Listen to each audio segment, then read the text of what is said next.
So today I'm going to talk about vitamin D and the activation of vitamin D and some of the names of vitamin D. So vitamin D is produced in the skin, or can be produced in the skin, and here's how it happens.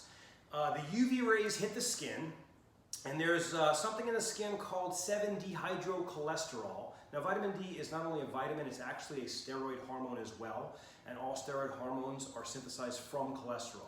So this 7-dehydrocholesterol is in the skin. When the UV rays hit it, it converts it to a precursor, and then the heat generated from the UV rays hitting it actually continues that chemical reaction and converts that precursor into something called cholecalciferol.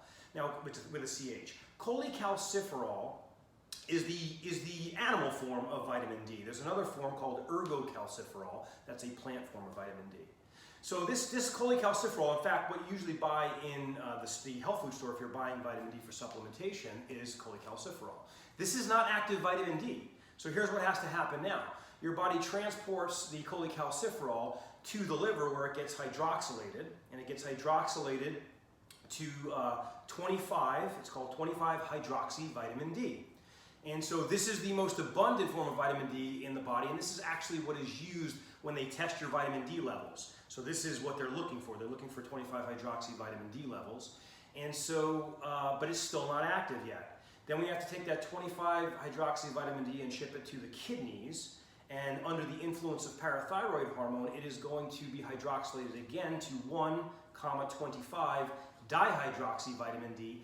This is the active form of vitamin D. So now you get the biological effects from vitamin D.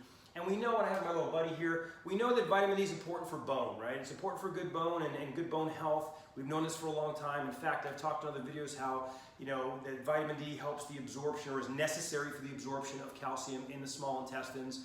But what we need to understand is that vitamin D plays a number of other functions in the body. I won't go into all of them, but it works in almost every system in the body, including respiratory, reproductive, even the immune system. We have identified, by we I don't mean me, but they have identified that there are vitamin D receptors on almost every immune system cell, which means vitamin D plays a very important role. We know specifically that vitamin D is necessary to activate these cells in the immune system called cytotoxic T cells, which fight cancer and viruses and intracellular parasites and things like that. So really, really important stuff with vitamin D.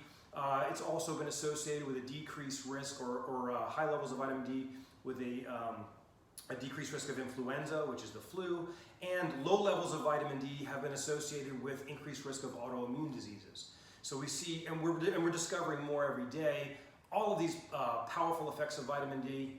Super important stuff. If you have any questions, let me know. Stay strong. I'll see you next time.